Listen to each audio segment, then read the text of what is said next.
that capacity coming back to SARS, or now maybe coming into SARS for the first time, to actually track that illicit economy in illegal cigarettes?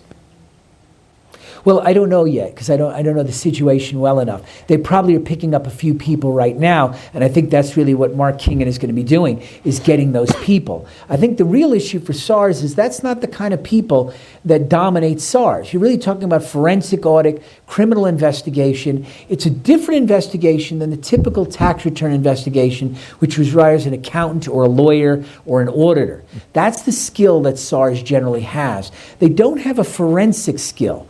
And so you're going to have to build that from scratch, and that's going to take time finding new people and growing people. So that we are a long way off, and you can't say we've seen that yet. They're going to actually need a budget for that, and that's going to cost them quite a bit.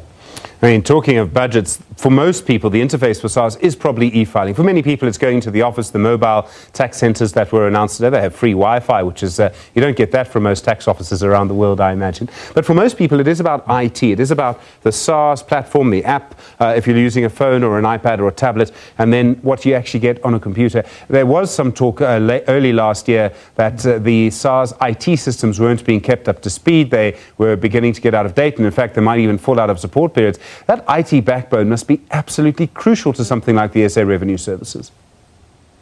No, it is critical. What they have done is they appear to have worked with what they had. So instead of pushing all the people aside, they basically are taking advantage of the skills they had. And over the last number of months, they are revitalizing their whole e-filing system. So that announcement has been going on sort of simultaneously. They are upgrading the whole system. They're making it available by phone. And to be fair to SARS, the e-filing system of SARS is better than a lot of countries, including the UK and the United States. So they're jacking it up and keeping it up to date. And that will make things very helpful for the individual taxpayer. For the company taxpayer, it's a lot more complicated than that. A lot of work still has to be done. But this is a very good sign, and they're really committed to it. Sometimes you have an institution like SARS that has gone through various problems. People talk about the Moyane era. He, of course, would contest that. But what it also does mean is that when you have an institution in crisis, there's an opportunity for people to look at what actually needs to be done. Do you think that people are now looking at which direction SARS needs to go and where the capacity needs to change? And in a way, what SARS needs to do in our current economy, it needs to get enough money in the fiscus for development. That's what it needs to do. Do you think there's going to be any sort of change of direction, or is it just going to implement the old but better?